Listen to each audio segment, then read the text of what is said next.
వీక్షకులందరికీ నమస్కారం. జూన్ నెల ద్వాదశ రాశులపై ఏ విధమైనటువంటి ప్రభావాన్ని చూపెడుతూ ఉన్నది, జూన్ నెలలో ఉండేటువంటి గ్రహస్థితి 12 రాశులను ఏ విధంగా ప్రభావితం చేస్తూ ఉన్నది, ఈ విషయాన్ని ఈ వీడియో ద్వారా తెలుసుకుందాం. ముఖ్యంగా ఈ మాసంలో చాలా ముఖ్యమైనటువంటి మార్పులు కొన్ని ఉన్నాయి. కొన్ని గ్రహాల తాలూకు యుతులు, కొన్ని సమసప్తక స్థితులు, కొన్ని షష్టాష్టక స్థితులు ఈ రాశులపై ప్రభావాన్ని చూపించబోతూ ఉన్నాయి. ముఖ్యంగా తొలగిపోయినటువంటి కుజస్తంభన దోషము గత సంవత్సరం 2024 సంవత్సరం ఆగస్టు దగ్గర నుండి ఉన్నటువంటి కుజస్తంభన ఈ సంవత్సరంలో ఈ జూన్ 7వ తారీఖు తోటి తొలగిపోతూ ఉన్నది. నీచక్షేత్రస్థిత కుజుడు దాదాపుగా చాలా ఇబ్బంది పెట్టినటువంటి సందర్భాల్లో, అంటే కుజ సంబంధమైనటువంటి వ్యాపారాలు, ట్రాన్స్పోర్ట్ కానీ, లేకపోతేనేమో బాణసంచాల తయారీ కానీ, పేలుడు పదార్థాల తయారీ కానీ, రియల్ ఎస్టేట్ ప్రధానంగా automobile industry, spare parts industry, ఇలా కన్స్ట్రక్షన్ ఓరియంటెడ్ ఇండస్ట్రీస్ ఏవైతే ఉన్నాయో ఇవన్నీ కూడా చాలా ఇబ్బందికరమైనటువంటి పరిస్థితులను ఎదుర్కొంటూ ఉన్నటువంటి పరిస్థితులు. ఈ కుజుని యొక్క మార్పుతోటి ఈ రియల్ ఎస్టేట్ కానీ, భూ సంబంధమైనటువంటి క్రయ విక్రయాల్లో కానీ కొంచెం మార్పు వచ్చి అవన్నీ కూడా ముందుకు వెళ్ళేటువంటి పరిస్థితులు ఉండబోతూ ఉన్నాయి. అలాగే కుజకేతువుల యొక్క యుతి చాలా ముఖ్యమైనటువంటి విషయంగా చెప్పుకోవచ్చును.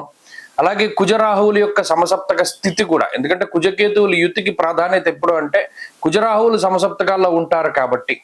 అలాగే కుజశనుల యొక్క షష్టాష్టక స్థితి, ఇవన్నీ కూడా ఈ జూన్ 7వ తారీఖు నుండి ద్వాదశ రాశులపై ప్రభావాన్ని చూపించబోతున్నారు. అలాగే రవి ఈ జూన్ నెలలో 15వ తారీఖు వరకు వృషభ రాశి యందు, 15వ తారీఖు దాటాక మిథున రాశి యందు ఆయన సంచరించబోతూ ఉన్నారు. రవి గురుల యొక్క తాలూకు యుతి కనబడుతూ ఉన్నది. జూన్ నెల 10వ తారీఖు నుండి గురు మౌఢ్యమి రాబోతూ ఉన్నది. అంటే 10వ తారీఖు లగాయతూ ఏ విధమైనటువంటి శుభ కార్యక్రమాలు కూడా చేయడానికి లేదు. జూన్ 10 దగ్గర నుండి గురు మౌఢ్యమి అన్నారు కాబట్టి ఇది ఒక ముఖ్యమైనటువంటి యుతిగా మనం చెప్పుకోవచ్చును. అలాగే శనేశ్వరుడు మీనరాశి యందు సంచరిస్తూ ఉన్నారు. కుంభమందు రాహువు, అదే మాదిరిగా సింహమందు కేతువు సంచరిస్తూ ఉన్నారు. శుక్రబుధులు ఈ మాసంలో ఎక్కువగా అతిచార వక్రాలతోటి చివరికి వచ్చేసరికి శుక్రుడేమో వృషభ రాశి యందు, అలాగే కర్కాటక రాశి యందు ఏమో బుధగ్రహం సంచరించబోతూ ఉన్నారు. కాబట్టి ఈ మాసం చాలా ముఖ్యమైనటువంటి మాసం. ముఖ్యంగా పెద్ద గ్రహాలు మారుతూ లేదా ఆయా గ్రహాలపై కుజుని యొక్క ప్రభావం పడేటువంటి మాసంగా చెప్పవచ్చును. దీనిలో ద్వాదశ రాశుల వారికి ఏ విధమైనటువంటి ఫలితాలు కలగబోతున్నాయో తెలుసుకుందాం ఈ వీడియో ద్వారా.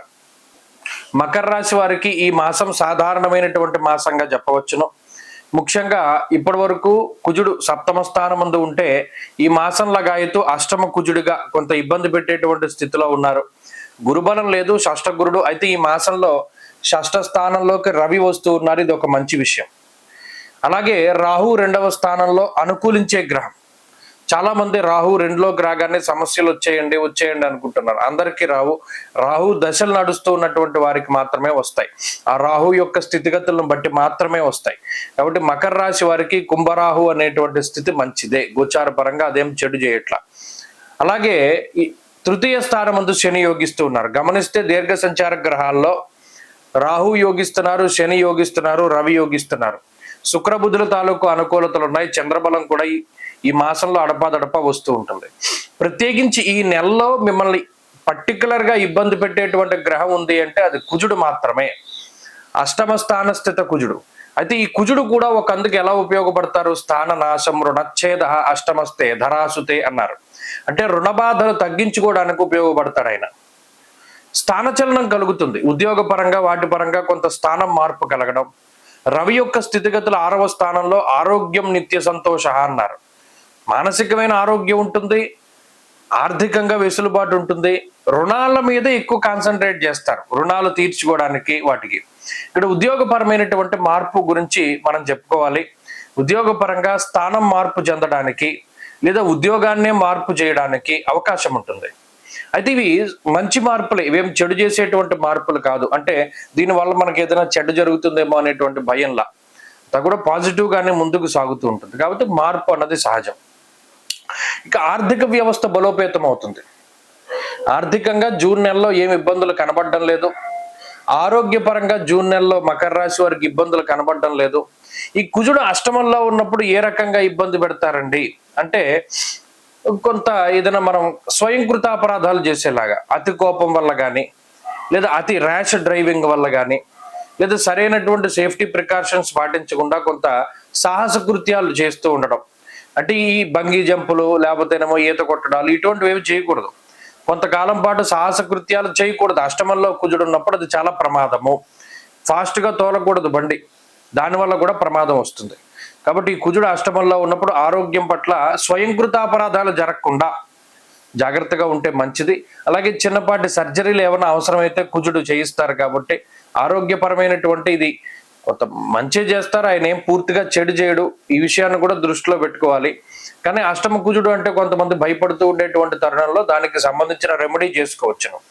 అంతేగాక ఉద్యోగపరమైనటువంటి విషయాలు సావకాశంగానే ఉన్నాయి, ఏమందులో ఇబ్బంది లేదు. వ్యాపారపరమైనటువంటి విషయాలు బాగున్నాయి.